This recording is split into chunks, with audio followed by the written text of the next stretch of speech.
नमस्कार दोस्तों, स्वागत है आपका हमारे YouTube चैनल उन्नत शिक्षा में। आज हम करने वाले हैं अर्थशास्त्र का समष्टि अर्थशास्त्र का पाठ 1 स्वतंत्रता की पूर्व संध्या पर भारतीय अर्थव्यवस्था।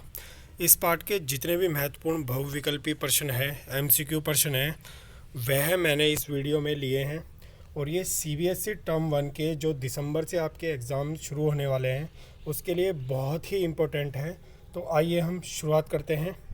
प्रश्न नंबर एक है हमारा, ब्रिटिश द्वारा डैश नीति के कारण भारतीय हस्तशिल्प का पतन हुआ। यानी कि ब्रिटिश शासकों द्वारा ऐसी कौन सी नीतियाँ अपनाई गई जिनके कारण जो है भारतीय हस्तशिल्प का पतन हो गया था। तो पहला है हमारा ए ऑप्शन, भेदमूलक प्रशुल्क। दूसरा है शोषक प्रशुल्क। तीसरा है आय पर ऊंची कर दर। चौथा है हमारा डी, उपरोक्त में से कोई नहीं। तो बताइए इसका सही आंसर क्या होगा। इसका सही आंसर होगा हमारा ऑप्शन ए, विभेदमूलक प्रशुल्क। यानी कि जो भारतीय हस्तशिल्प था उसके ऊपर जो शुल्क लगाए गए वो इस तरीके से लगाए गए कि भारतीय हस्तशिल्प जो है वो पतन की ओर चलता चला गया। नेक्स्ट क्वेश्चन है हमारा, ब्रिटिश ने भारत में अपने व्यापार को बढ़ावा देने के उद्देश्य से डैश को शुरू किया। ब्रिटिश सरकार ने या औपनिवेशिक कालीन शासन में ब्रिटिशों ने भारत में अपने व्यापार को बढ़ाने के उद्देश्य से क्या शुरू किया था। जलमार्ग, वायुमार्ग, रेलवे या फिर इनमें से कोई नहीं। तो इसका सही उत्तर क्या होगा। इसका सही उत्तर होगा हमारा ऑप्शन सी, रेलवे। देखिए रेलवे जो है वो ब्रिटिश शासन काल में चलाई गई थी और उसका एकमात्र उद्देश्य जो है भारत में अपने व्यापार को बढ़ावा देना था। और ब्रिटिश शासन काल में रेलवे का ही सबसे ज़्यादा विकास हुआ था। तो प्रश्न को किसी भी तरीके से पूछा जा सकता है। अगला प्रश्न है, भारत का आधे से अधिक व्यापार किस देश के साथ होता था। रूस, इंग्लैंड, जापान या फिर वेनेजुएला। देखिए भारत पर स्वतंत्रता से पहले ब्रिटिश सरकार का जो है शासन था, इंग्लैंड जो है देश है शासन था। तो भारत का सबसे ज़्यादा व्यापार भी उस टाइम इंग्लैंड के साथ ही होता था। चलिए अगले प्रश्न की तरफ चलते हैं। प्रश्न नंबर 4 है हमारा, भारत से ब्रिटिश को किए गए व्यापार में डैश के खुलने से वृद्धि हुई। देखिए भारत और ब्रिटिश सरकार के बीच में जो व्यापार होता था औपनिवेशिक काल में, तो किसके कारण से उसमें वृद्धि हुई थी। सुएज नहर, पनामा नहर, लोकटक झील या फिर स्विस बैंक। तो देखिए जो सुएज नहर बनाई गई थी उसके द्वारा भारत और ब्रिटिश सरकार के बीच में होने वाले व्यापार में वृद्धि हुई थी। अगले प्रश्न की ओर चलते हैं। प्रश्न नंबर 5 है हमारा, ब्रिटिश औपनिवेशिक शासन भारत को एक डैश के प्रदायक के रूप में प्रयोग कर रहा था। तो देखिए ब्रिटिश औपनिवेशिक शासन जो है वो भारत को एक कच्चे माल प्रदाता के रूप में प्रयोग कर रहा था। यानी कि ब्रिटिश औपनिवेशिक शासन जो है सिर्फ यह मानता था कि भारत उसको कच्चा माल सप्लाई करने वाला एक देश है। अगले प्रश्न की ओर चलते हैं। अगला प्रश्न है हमारा प्रश्न नंबर 6 हमारा, औपनिवेशिक शासन व्यवस्था के अंतर्गत भारत का आर्थिक विकास कैसा रहा। देखिए जब तक भारत पर अंग्रेज़ों का शासन रहा तो पूछा गया है कि उसके अंतर्गत भारत का आर्थिक विकास जो है वो कैसा रहा था। उच्च स्तरीय रहा था, निम्न स्तरीय रहा था या फिर मध्यम वर्गीय रहा था। तो देखिए औपनिवेशिक शासन व्यवस्था के अंतर्गत भारत का जो आर्थिक विकास है वो कैसा रहा था, निम्न स्तरीय रहा था। ऑप्शन बी हमारा सही हो जाएगा। प्रश्न नंबर 7 देखिए, ब्रिटिश शासन से पूर्व भारत के लोगों तथा यहाँ की सरकार की आय का मुख्य स्रोत क्या था। देखिए भारत में जब ब्रिटिश शासन नहीं था, जब अंग्रेज नहीं आए थे, उससे पहले यहाँ के लोगों की आय का प्रमुख स्रोत क्या था, उद्योग, कृषि या खनन। तो देखिए उस समय क्या था, कृषि जो है भारत के लोगों की आय का प्रमुख स्रोत था। अगले प्रश्न की ओर चलते हैं। प्रश्न नंबर 8 है हमारा, औपनिवेशिक काल के दौरान किसके राष्ट्रीय आय तथा प्रति व्यक्ति आय संबंधित अनुमानों को महत्वपूर्ण माना जाता था। तो देखिए औपनिवेशिक काल में अंग्रेज जब भारत पर राज कर रहे थे उस समय Dadabhai Naoroji, doctor VRKV Rao, Findlay Shirras, RC Desai, इन सभी ने जो है भारत से संबंधित राष्ट्रीय आय और प्रति व्यक्ति आय का अनुमान लगाया था। लेकिन जो डॉक्टर VKRV राव का अनुमान था उसको जो है सबसे ज़्यादा महत्वपूर्ण माना जाता था। तो ऑप्शन बी हमारा इसका सही उत्तर हो जाएगा। अगले प्रश्न की ओर चलते हैं। प्रश्न नंबर 9 है हमारा, 20वीं शताब्दी के पूर्वार्ध में भारत की राष्ट्रीय आय की वार्षिक संवृद्धि दर कितनी रही थी। ठीक है, 20वीं शताब्दी के शुरू में जो है भारत की राष्ट्रीय आय की वार्षिक संवृद्धि दर कितनी रही थी। 2% से कम, 4%, 8%, 1% से कम। तो देखिए यह संवर्धित दर जो है 2% से कम रही थी। अगले प्रश्न की ओर चलते हैं। प्रश्न नंबर 10 है हमारा, अंग्रेजी शासनकाल में कृषि क्षेत्र की गतिहीनता का प्रमुख कारण क्या था। देखिए, जब अंग्रेज थे भारत में तो उनके शासनकाल में भी कृषि जो है वो पिछड़ा क्षेत्र बनकर रह गई थी। तो उसका प्रमुख कारण क्या था? दूषित भूव्यवस्था प्रणाली, धन की कमी, अच्छे बीजों की कमी, उपरोक्त सभी। देखिए, वैसे तो इसका आंसर जो है हमारा उपरोक्त सभी होना चाहिए, क्योंकि सभी के कारण ही कृषि क्षेत्र की गतिहीनता थी, लेकिन यहाँ पर प्रमुख कह दिया, इसलिए जो दूषित भू व्यवस्था प्रणाली अंग्रेजों द्वारा अपनाई जा रही थी वही जो है इसका प्रमुख कारण था। प्रश्न नंबर 11 की ओर चलते हैं। टाटा आयरन स्टील की स्थापना डैश वर्ष में हुई थी। किस वर्ष हुई थी टाटा आयरन स्टील की स्थापना? तो देखिए, ये जो है सी ऑप्शन इसका सही हो जाएगा। टाटा आयरन स्टील कंपनी की स्थापना 1907 में हुई थी। अगले प्रश्न की ओर चलते हैं। अगला प्रश्न है हमारा प्रश्न नंबर 12, डैश उद्योग की स्थापना का श्रेय विदेशियों को दिया जाता है। इसमें से कौन सा उद्योग ऐसा है जिसकी स्थापना का श्रेय विदेशियों को दिया जाता है? कपास, सूती, पटसन, कपड़ा।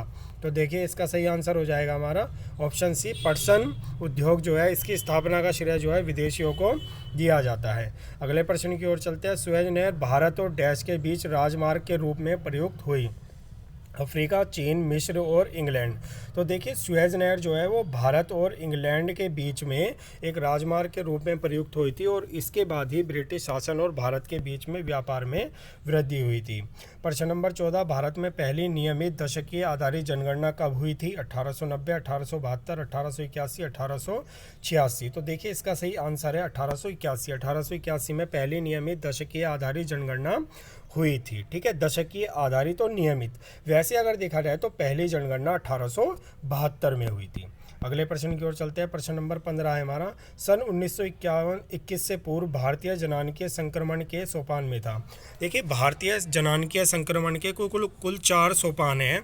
तो ये पूछा है कि भारत कौन से सोपान में था। तो इसका आंसर है ए, भारत जो है प्रथम सोपान में था, जिसमें जन्म दर और मृत्यु दर दोनों क्या होती है? ऊंची होती है। उस सोपान को ही प्रथम सोपान कहा जाता है जिसमें जन्म दर और मृत्यु दर ऊंची होती है। अगला प्रश्न है, ब्रिटिश औपनिवेशिक काल में भारत में साक्षरता दर कितनी थी? 8% से कम, 16% से कम, 10% से कम, 25%। तो इसका आंसर है कि ब्रिटिश औपनिवेशिक काल में भारत में साक्षरता दर 16% से कम थी। अगला प्रश्न है हमारा, देश में किसी व्यक्ति के संभावित जीवन आयु को क्या कहा जाता है?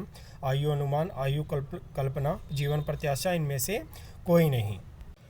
तो देखिए, किसी व्यक्ति के संभावित जीवन आयु को क्या कहा जाता है? जीवन प्रत्याशा कहा जाता है। ऑप्शन सी इसका सही उत्तर हो जाएगा। अगला प्रश्न देखिए, प्रश्न नंबर 17 है हमारा, प्रति 1000 जन्म लेने वाले शिशुओं पर मर जाने वाले शिशुओं की संख्या को क्या कहा जाता है?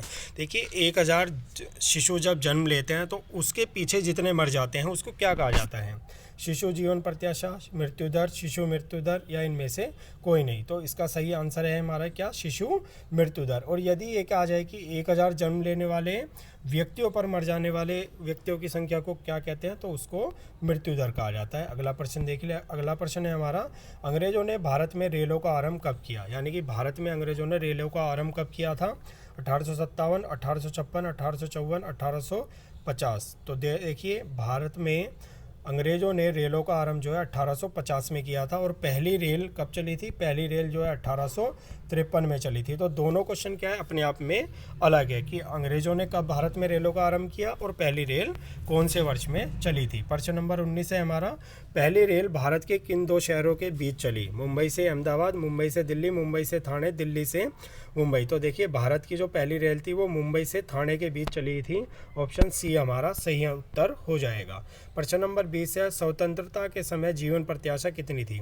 अभी मैंने आपको बताया था कि जीवन प्रत्याशा से अभिप्राय है किसी व्यक्ति के जन्म के समय उसके जीने की अनुमानित आयु। तो स्वतंत्रता के समय ये कितनी थी? स्वतंत्रता के समय ये केवल 32 वर्ष थी, लेकिन वर्तमान में ये कितनी है? वर्तमान में ये 63 वर्ष है। यानी कि उस समय से अब तक देखिए कितना चेंज आ गया है। अगले प्रश्न की ओर चलते हैं। अगला प्रश्न है, ब्रिटिश शासन के दौरान किस वर्ष को महाविभाजन वर्ष माना जाता है? 1941, 1931, 1921, 1911। तो देखिए, तो देखिए ब्रिटिश शासन के दौरान जो है महाविभाजन वर्ष किसको माना जाता है, 1921 को माना जाता है। तो ऑप्शन सी हमारा इसका सही उत्तर हो जाएगा।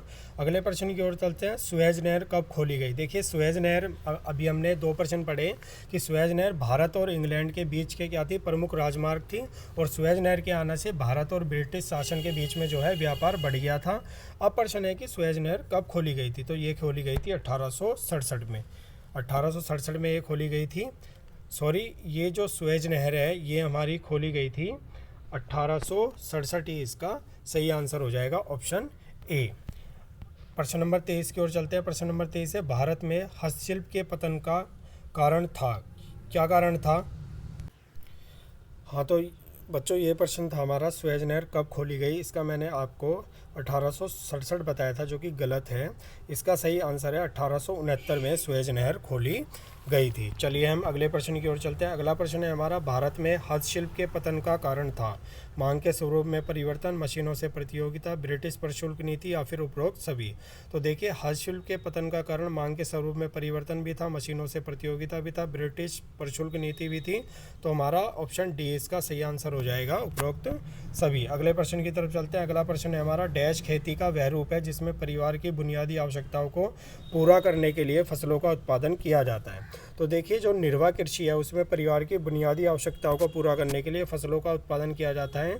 तो इसका आंसर हमारा ए सही हो जाएगा। व्यापारिक कृषि में जो है फसलों का उत्पादन व्यापार के लिए किया जाता है। प्रश्न नंबर 25 है हमारा, ब्रिटिश औपनिवेशिक शासन का भारतीय अर्थव्यवस्था पर कितने समय तक कब्जा रहा। देखिए हमारे ऊपर अंग्रेजों का राज कितने वर्ष तक रहा था। तो अंग्रेजों का राज हमारे ऊपर 200 वर्ष तक रहा था। ऑप्शन डी हमारा सही हो जाएगा। अगले प्रश्न की तरफ चलते हैं। हमारा देश भारत कब आज़ाद हुआ था। बहुत ही आसान है, लेकिन कभी कभी हम भूल जाते हैं और कंफ्यूज हो जाते हैं। जैसे यहाँ पे आपको 4 ऑप्शन दिए गए हैं। तो देखिए 26 जनवरी 1950 को हमारे देश का संविधान लागू हुआ था, रिपब्लिक डे मनाते हैं। 2 अक्टूबर 1869 में महात्मा गांधी का जन्म हुआ था। 15 सितंबर 1949 को कुछ नहीं हुआ था। 14 सितंबर 1949 को हिंदी को राष्ट्रभाषा के रूप में माना गया था, और 15 अगस्त 1947 को हमारा देश आज़ाद हुआ था। अगले प्रश्न की ओर चलते हैं। प्रश्न नंबर 27 है, टिस्को का पूरा नाम क्या है। टिस्को का पूरा नाम क्या है। पहले हमने पढ़ा था कि टिस्को की स्थापना कब हुई थी, 1907 में। तो टिस्को का पूरा नाम है Tata iron and steel company limited. ठीक है, ये जो है स्टील के जो बर्तन वगैरह होते हैं या जो स्टील से बनने वाली चीज़ें हैं, स्टील का उत्पादन ये करती है। अगले प्रश्न की ओर चलते हैं। अगला प्रश्न है, औपनिवेशिक काल के दौरान भारत की राष्ट्रीय व प्रति व्यक्ति आय के संबंध में किसने अनुमान लगाए। Dadabhai Naoroji, doctor RKV Rao, RC Desai, उपरोक्त सभी। तो देखिए मैंने बताया था कि अनुमान तो सभी ने लगाए थे। डॉक्टर KRV राव के अनुमान को अच्छा माना जाता है। तो इसका उत्तर 4 हमारा सही हो जाएगा, उपरोक्त सभी। अगला प्रश्न है, द्वितीय विश्व युद्ध की समाप्ति पर कौन से उद्योग अस्तित्व में आए। चीनी उद्योग, वस्त्र उद्योग, कागज उद्योग, उपरोक्त सभी। तो देखिए जब द्वितीय विश्व युद्ध का समापन हुआ, द्वितीय विश्व युद्ध का जब समापन हुआ उसके बाद ये सभी उद्योग जो है अस्तित्व में आए थे। अगले प्रश्न की ओर चलते हैं। अगला प्रश्न है हमारा, विदेशी वस्तुओं का देश में उपभोग हेतु क्रय किया जाना कहलाता है। यानी कि हमने अपने देश में उपभोग हेतु यदि विदेशों से वस्तुएं ली हैं तो उसे क्या कहा जाता है, निर्यात, आयात, उत्पादन या फिर इनमें से कोई नहीं। तो देखिए दूसरे देशों से वस्तुओं को खरीदा जाना क्या कहलाया जाता है, आयात कहलाता है। अगले प्रश्न की ओर चलते हैं। अगला प्रश्न है हमारा, देश में उत्पादित वस्तुओं को विदेशों में बेचा जाना डैश कहलाता है। निर्यात, व्यापार, आयात या फिर इनमें से कोई नहीं। तो देखिए जब हम विदेशों से वस्तुएं खरीदते हैं तो उसे आयात कहा जाता है, और जब हम उत्पादित वस्तुओं को विदेशों में बेचते हैं तो उसे निर्यात कहा जाता है। ऑप्शन ए हमारा सही हो जाएगा। अगले प्रश्न की तरफ चलते हैं। प्रश्न नंबर 32, भारतीय अर्थव्यवस्था विश्व की डैश सबसे बड़ी अर्थव्यवस्था है। कौन सी सबसे बड़ी अर्थव्यवस्था है। अब देखिए कभी ये 5वीं हो जाती है, कभी ये 6ठी हो जाती है। तो या तो इसका आंसर हमारा 5वीं होगा या इसका आंसर हमारा 6ठी होगा।